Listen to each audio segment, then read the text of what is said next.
Hey, it's me, Destin. Welcome back to Smarter Every Day. Today we're going to do awesome science with Orbix hot glass here at Lookout Mountain, Alabama.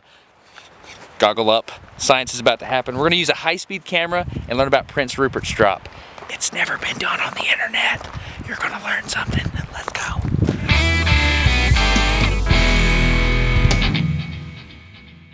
go. Okay, we are here inside the shop with Cal. Cal owns the place. Can you show me how to make a Prince Rupert's drop? Sure. Gonna gather some glass, drop it in a bucket of cold water. Cold water.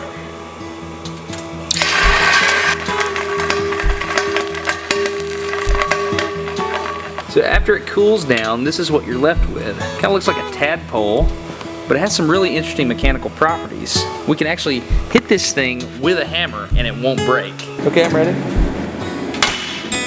Didn't go.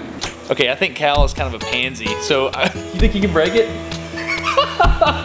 So we're gonna try again, only this time I'm gonna make him hit it really hard and I'm gonna record it with high speed. Does that work? Think you can break it? All right, let's do it. The challenge is on. I can just hit it? Yeah. So do you think you actually broke it? I don't think you did. You think you broke it? I know I broke it. Let's look at the high speed.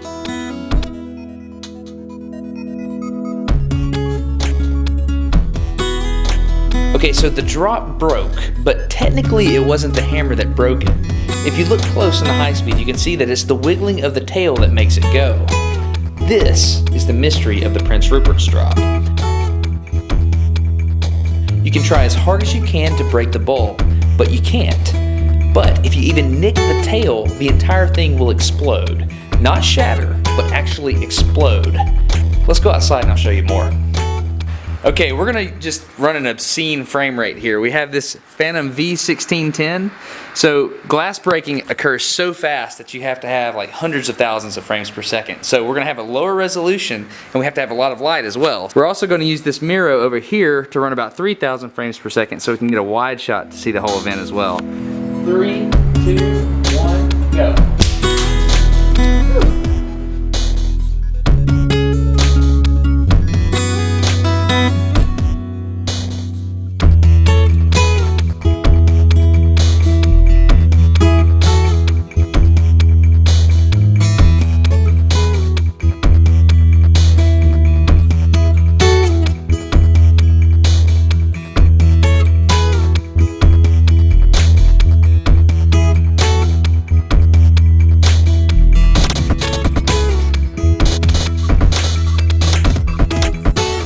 Okay, now we understand what a Prince Rupert drop does, but at this point we don't quite understand why it does it. Let's take a closer look. Okay, this is called a polariscope, and basically what it is it's a filtered piece of glass that's polarized. Now I have another filter here. You can see if I turn it, then I can block out the light. Now if I put this on the camera that you're looking through here, and then I put the Prince Rupert's drop in between the two pieces of glass, you should be able to see the internal stresses built up inside the Prince Rupert's drop. So to understand how these stresses got here, let's use the color gray to represent nice and strong solid glass. We'll use red to represent molten glass, and because of the thermal expansion coefficient, it's safe to assume that the higher the temperature, the larger this glass wants to be. Blue represents glass that's cooling off, or transitioning between the two states. Because of that same thermal expansion coefficient, this glass is shrinking and basically pulling in on itself. Think of a Prince Rupert's drop as a bunch of little infinitesimal pieces of glass with each piece trying to interact with the pieces around it. When the molten glass is first dripped into the water, the outside layer touches the water and immediately solidifies. This locks in that outside shape of the drop. The inside of the drop, however, is still a hot expanded liquid.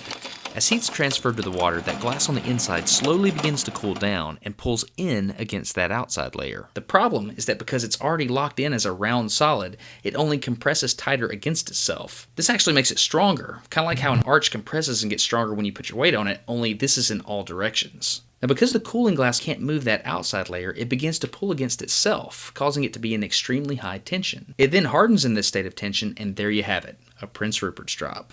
The outside is an extremely high compressive stress, and the inside is an extremely high tensile stress. If one link in this tension chain is ever cut, it breaks on down the line, feeding off of its own stored up energy just like a chemical explosive does. The difference here is that instead of releasing chemical potential energy, mechanical strain energy is released. This wave of energy is what we call a failure front. You can directly measure the velocity of that failure front as long as you have a camera fast enough.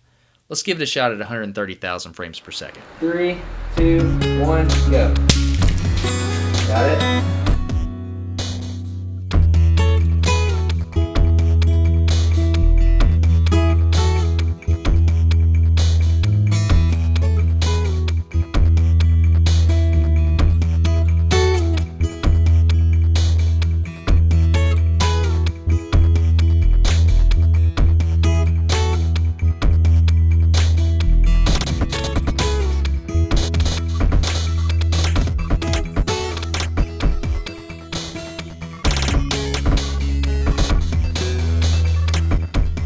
So a big thanks to Cal from Orbix Hot Glass. If you found this interesting and you want to support him by buying stuff, go click on the link wherever I put it and go check out his website. Click the cat to subscribe with the helmet. It's a sad looking cat. You've never caught the cat on fire, ever? Never. Not even once? Never. These things are named for a guy named Prince Rupert, imagine that, who lived in Bavaria back in the 1600s. Here.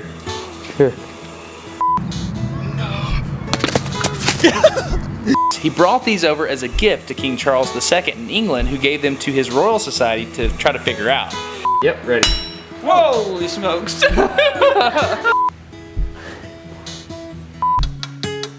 Tension's killing me. You know it blowed up.